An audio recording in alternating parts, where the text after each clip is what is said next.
What's going on, people? We are Tottenham TV. Spurs have just lost by 1-0 at the Tottenham Hotspur Stadium. We go crashing out the FA Cup. Oh God, it's like it just wasn't the game everyone expected today. 1-0 by a scrappy goal from Nathan Ake right at the end. No real proper chances either end, apart from like the Højbjerg kind of trying to give it to them with like 20 minutes, 15 minutes to go. There wasn't really many chances today. I mean, Man City did unbelievably keeping the ball. We just couldn't do anything today. Like, literally, it felt about like men against boys at times, to be honest. And we just couldn't get on the ball. We couldn't create an attack. And it was just really a lackluster display, to be honest. Yeah, I felt we defended very well for a lot of the game. You know, we had to spend a lot of the time chasing the ball, and it was very, very difficult to keep that going. And that running, that continually, that pressing off the ball was very difficult. City were just brilliant. They taught us a bit of a lesson in terms of how to keep the ball. We weren't able to, build up like we usually do. They stopped us from building up. Defensively, they were strong as well. And in midfield, they just had complete control.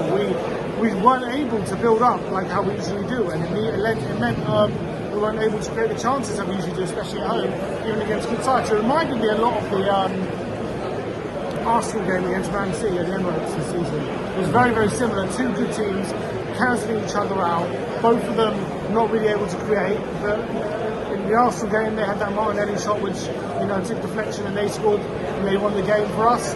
Unfortunately, Man City got what we call a not dodgy but a very scrappy goal. Vicario fumbles it.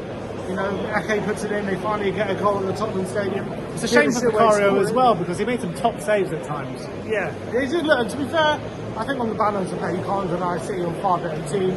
18 shots to our one shot. They had more possession as well. We literally couldn't threaten them. It was too complicated. Only a couple of occasions, Werner was able to get behind. In fact, he set up a really good chance for Johnson. That was her only real moment of the game. And that in itself was like a half chance, wasn't it? It was kind of like overplayed. It was a bit of a stretch for him to get there. Yeah, and City showed why they're the best team in the world, and especially in the league. Why they're so difficult to play against. It's not just what they do on the ball, which was amazing at keeping it, but when we're building up, they're pressing so intensely. We can't get any kind of passing moves together. It was very, very difficult. We've got to give City a lot of critics. It was a top performance from them, and but even in a top performance, they struggled to create in terms of real clear-cut chances. So there's credit there, but unfortunately, it was a bit of a letdown. I really thought we were going to take the game to a lot more than we did today, and unfortunately, we just weren't up to it. I think we tried. I really do think we tried. It wasn't for the want of trying. It was just how City played today, and I think that's what it came down to. How good Man City were on the ball, how they kept stifling us, how they were pressing us, and we just literally just could not do anything. But what I would say is, on a positive note, I think that's probably our best defensive display of the season, because when you're looking at it, we've conceded the most goals since all the injuries and everything like that in the Premier League. Yeah. And to put in a defensive display like that, I thought Mickey van de Ven, after a rusty performance at Old Trafford, was the best player on the park today. I thought he was incredible. I thought Romero had a really good game. Udogie had a really good game. So I mean, from a defensive standpoint, we were top notch today because City barely could create a chance, and it's not that they were bad. They had all the possession. They kept trying, but we kept knocking them down every time. So I guess that's the positive to take from this game. Yeah, look, that was a lot of positives. I actually thought up until maybe the last 15 minutes it was a very even game in terms of, yes, Man City had a lot of the ball. They weren't really doing much with it, but in those last 15 minutes we did start to open up quite badly. Højbjerg started to make a lot of mistakes. I thought Udogie started to tire as well, started making some silly decisions. And that ultimately cost us. I thought the pressure told in the end. But I would say for about 75 minutes in that game, 75 minutes, it was very even. We were in it, weren't we? We were definitely in it. I wouldn't say we were threatening too much, but I would say we were keeping City at arm's length. They were finding it very difficult to penetrate our back line as well. Obviously, they were more dominant and had more of the play and were the better team. But they were also struggling in their final third to really get combinations and open us up. However, it did tell in the last 15 minutes. They brought on De Bruyne, they brought on Doku.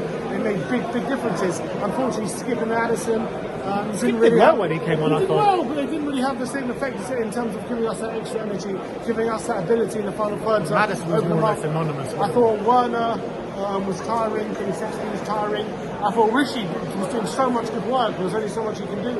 I thought his hold-up play was brilliant. I thought he was making it stick soft and was being so strong. And Kulusevski. But unfortunately, they weren't able to actually turn it into goal-scoring chances. He was doing well, winning free kicks, like being a nuisance. but unfortunately, Brent Johnson and Werner weren't able to really penetrate them and actually do anything. The geezer just did not stop running at all, Richarlison. Yeah, he was non-stop the whole day. He was like putting his heart and soul into that game, but it just wasn't to be. I thought Brennan was a bit of a letdown today. Didn't really do much when he got the ball. Kind of huffed and puffed.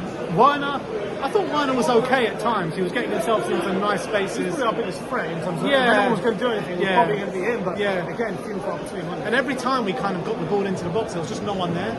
There was a few times that happened where we got the ball in good positions, whether it be Werner or Brennan, and they get balls into the box, and there was just literally just no one there. No one's making those runs. Yeah, Bentancur obviously went off, I wouldn't say early, 70 minutes or so, considering playing 90 minutes Old Trafford.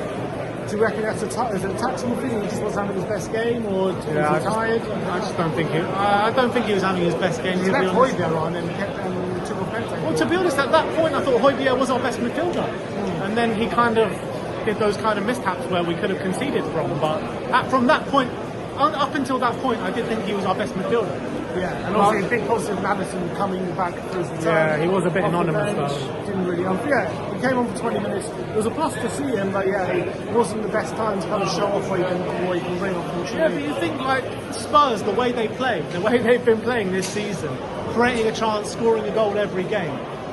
And then we could barely create a chance today. It is a bit of a letdown. Yeah, it is. And really, Amistel was brilliant for like the first hour or so, and then it was just you know what? I think the biggest thing City did was they quietened the crowd. I think in the first after he was very loud for like an hour. He was buzzing, wasn't he, at the beginning? Robbed, absolute fucking robbed. Robbed. Someone thinks we're unlucky today, but there we go. Big up. Big up. Thank you, mate. Come on. Down on YouTube here. It was a shame. It was a shame the way it kind of ended. I really thought under the lights, FA Cup game on a Friday night, it was a really big opportunity to really take the game to them and accelerate our process. But unfortunately, it didn't quite happen. And I think we've seen credit sometimes. Sometimes teams are just better than you, and that's what happened today with City. They were a better team. They got the goal. At one point, I was thinking, take it to replays at the end of the world. Maybe it comes for an awkward time for City when they got Champions League as well. Maybe they rest some more players, so maybe we could take advantage, but we couldn't even get a replay. So. It wasn't to be, we pushed them really far today. We just couldn't get over the line. We couldn't create those chances. I did feel at one point in the second half it was turning a bit, the momentum in the game, but yeah, I would say there was that probably 15-minute period before De Bruyne came on. We were starting to get into the game, and then we made the change. And De Bruyne, you saw what effect he had on his class when he came on. You have to give him credit. Best player in the world after Harry Kane. So he was brilliant. Kulusevski was disappointing as well. I thought Kulu tried his best today, man. I really did. They all tried, but I just thought in the centre he didn't offer too much. I thought he looked better when he moved out to the right, to be fair, Kulu. When he was on the right, he was actually trying to make some stuff happen. He was getting on the ball a lot. He was being fouled a lot as well, to be fair. And look, I don't think Kulu had a bad game. But we just couldn't create. It's our third game without Son as well. The narrative continues. We missed Son badly today. We missed him badly. And Sarr as well. Obviously, Maddison only had 20 minutes, but it was our third game without Son, and we just didn't create that many chances. I mean, we barely created anything today. And then you put Burnley and Man United on there. Chances were few and far between in those games as well. So definitely 3 for 4. Obviously, having Maddison back hopefully will improve it. Got a big game now against Brentford on Wednesday. If we do win that, look, we're right in there for a top three race. So can't be too downhearted, but just a shame that our only opportunity for a trophy now.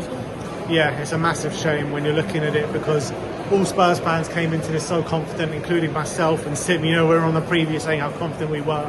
And this is what happens at Tottenham, if you go into games that confident, especially against a team as good as Man City, you know what's going to happen, because every single time we've beaten Man City, we've probably gone into it saying we're going to lose. And the one time we did lose, we said we were going to win. So that's very unfortunate. We are out the FA Cup, so that's another trophy gone, another season trophy list for Tottenham. But I still think there's a lot of reasons to be positive as a Spurs fan. The trajectory of this team is going in the right direction. So we'll see you at Brentford on Wednesday. Like, subscribe and comment. And as always, come on, Spurs.